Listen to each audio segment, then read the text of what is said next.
We're joined now on our roundtable with our senior congressional correspondent, Mary Bruce, NPR White House reporter Ayesha Rascoe, White House correspondent for the New York Times, Maggie Haberman, Republican strategist Sara Fagen, she's also an ABC News contributor, and Roland Martin, host and managing editor of the daily digital program Roland Martin Unfiltered. And Ayesha, let me begin with you. You were in North Carolina Thursday night. Set the scene.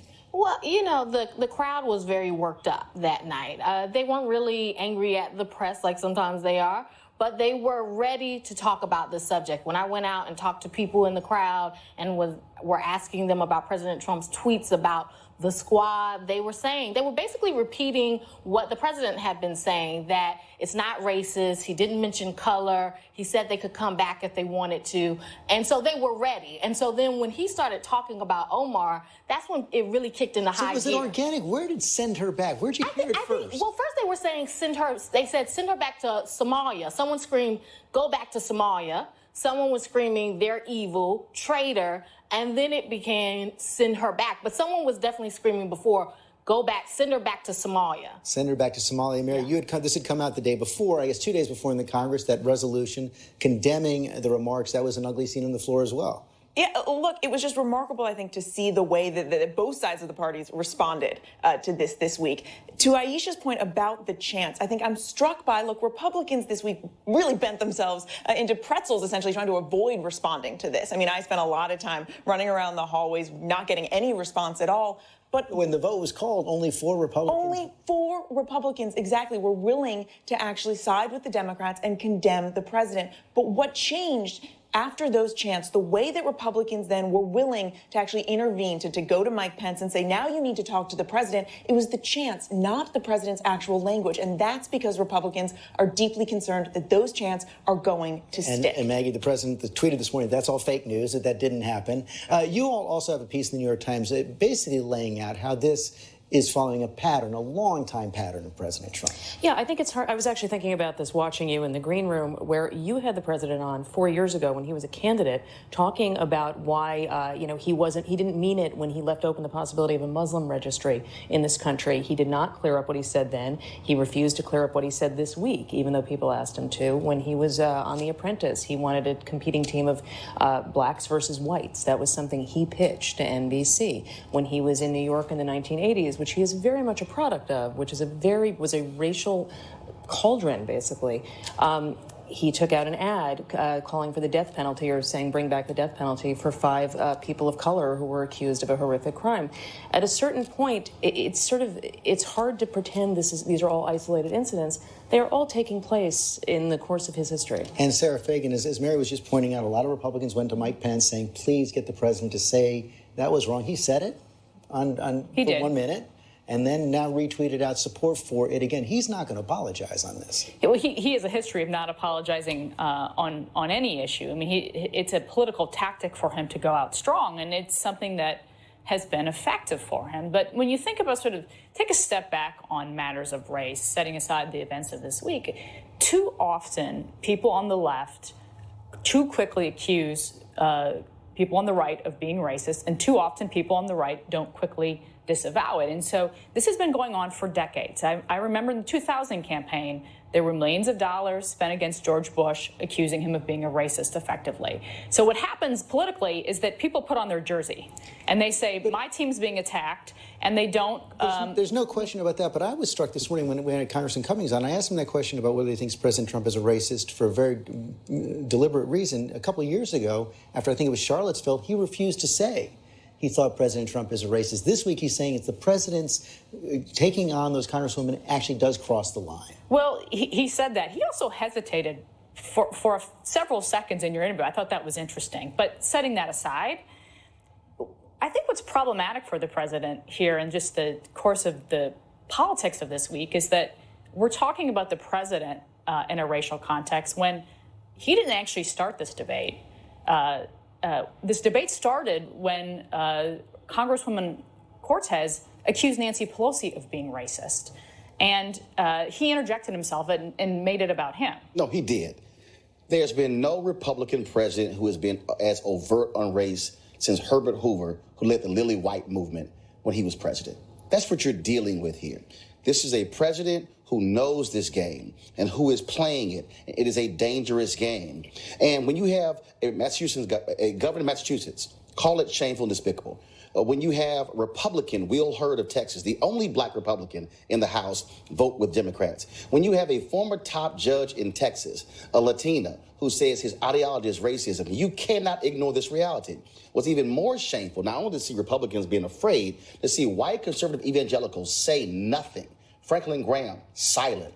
Pastor Paula White, silent. Robert Jeffers defends it. When you see Ralph Reed, silent. Tony Perkins, silent. These are if you read Frederick Douglass's speech, what does the slave mean? What does the 4th of July mean to the slave? His most condemnation was for white Christians. Dr. King's letter from Birmingham jail for white Christians. Evangelicals who are white and conservative need to challenge this president and say, what you're doing is wrong, shameful, and despicable, and you should stop. But he won't because he is leading policies and also appealing to white fear. The Republicans fell in line this week. You see any point where there start to be cracks? In the short term, no. I think long term for Republicans, we need to be much better on matters of race, not only in rhetoric, but in policy. I think Democrats, though, need to give the president credit when he does things, works on issues that are beneficial. Such as? He's getting criminal justice reform. The First Step Act. Keep going. What else?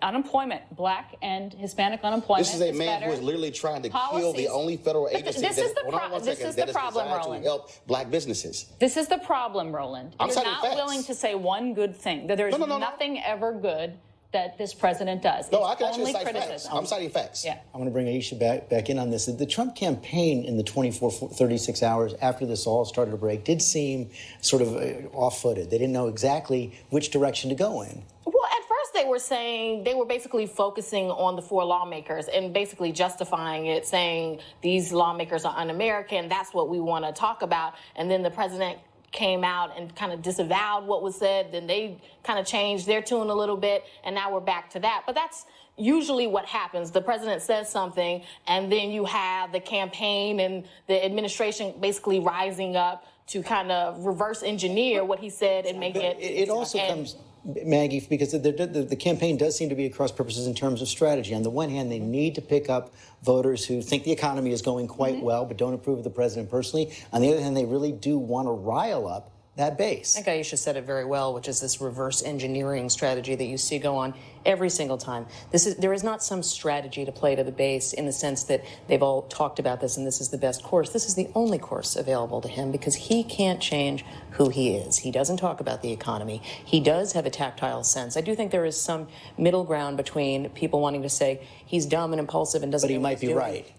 Or people saying, and this is all a strategy. I think that he has a tactile sense of the fact that there is, sadly, a commercial appeal and a voter appeal for racism in this country. You said he can't change. No, he can change. He won't change. And the broader issue here, when you talk about policies, when you have Republicans who are advancing federal judges who won't even say that Brown versus Board of Education was properly decided, when you have clear intent, where you have Republicans in North Carolina who have tried to limit the rights of voting for African Americans extremely explicit, you have a party that is driving policies at supporting these sort of racist appeals. And Mary Bruce, it's clear Mitch McConnell has made the calculation. The president is giving us the policies that are working for Republicans overall. Yeah, absolutely. And you saw that this week in the way that Republican leaders really fell in line behind the president. I mean, that was one of the most striking things, I think, about the way that this all played out, is that while Republicans before, they may have drawn the line in a different area, here they really all fell in line behind him. It's shown how far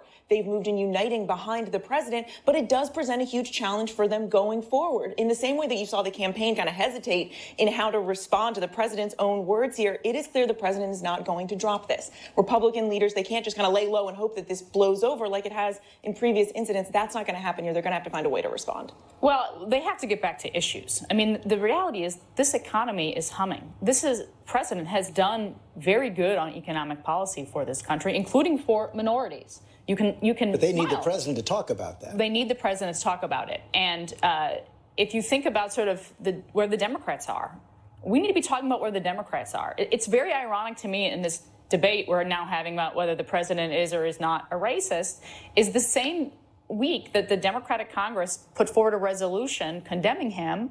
You know, Congresswoman Omar puts forward a resolution supporting sanctions and divestiture of Israel, which is considered by many anti-Semitic. Yes, and she did the same week. And I understand, but she's also the same one who, of course, is a co-sponsor of the bill to provide compensation to those affected by 9/11. And so you can't ignore also what she's done. Now, is that patriotic? So I'll give her credit when she does well, unlike you are not one to give the president credit for anything. I'll give Donald Trump credit. What I'm also acknowledging is this reality of appealing to white fear, appealing to what's happening. America's changing. By 2043, we'll be a nation majority of people of color. And that is the game here. That's what folks don't want to understand what's happening in this country. The president dominating the conversation like this away from policy isn't just a problem for Republicans, it's also a problem for Democrats. And it is clear that the president's strategy here, right, all week has been to tie the Democrats and Democratic leaders in Congress to these four members, to the members on the far left.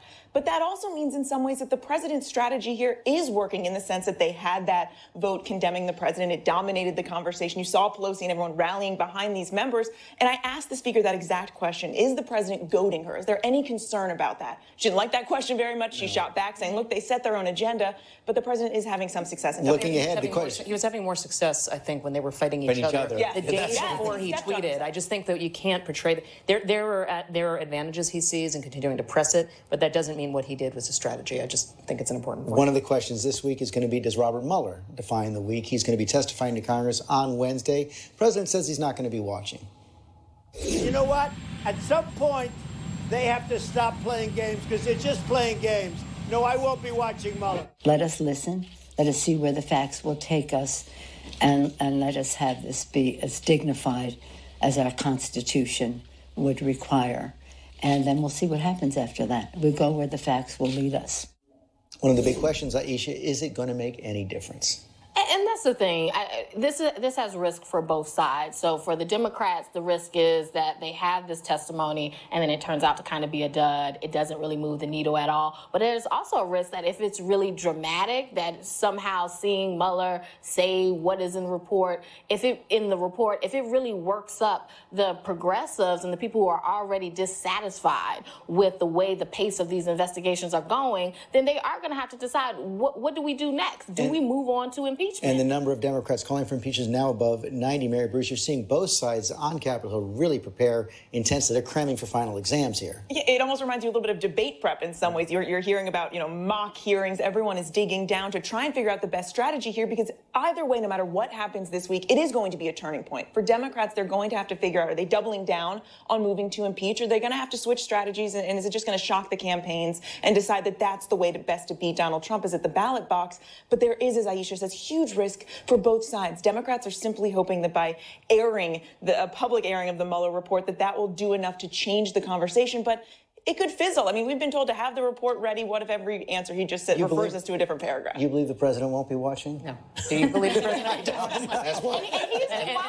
It might be on his Super TiVo. I do not believe he's not going to watch. No, and I think that actually, if you're looking at some of why he's a little bit agitated over the course of the last week and a half, he always knows when Mueller is looming. And the Mueller issue, underscored everything he did for 2 years. He was very happy when it was over, and now it's coming back. And I don't think for a second that's not present in his mind. Well, look, last week was not a great week for the president, I don't think, in the long term of his presidency.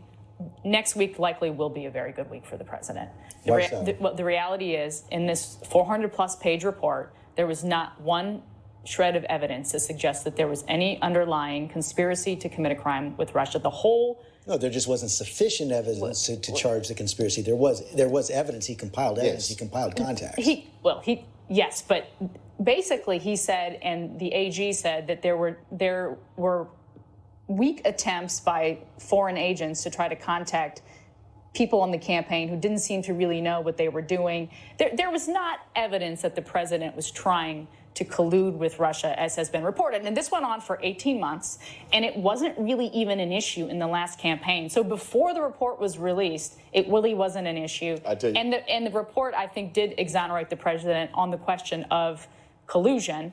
And so they're likely to walk right back down something that, in the minds of the public, has already been settled. I think Fred Astaire would be very, very happy with the dancing you just did there. Bottom line is this here. If he isn't concerned about it, why fight it so much? The reality is he is concerned. He's concerned about the public hearing it. And the election is going to come down to very small margins. And if Democrats are able to present this report and show what actually took place, and if you can move small numbers of people, that's the difference. So that's why it's smart strategy to move forward with this. And so, yeah, he'll be watching. And that's why when he was talking, I just thought about the hashtag Trump Lives Matter, because trust me, he'll be sitting right there tweeting the entire day. Two committees, about 6 hours, both the Judiciary and the Intelligence Committee, and we're going to cover it all starting on Wednesday morning around 8:30. Popcorn. Or maybe some coffee. That's all we have time for today.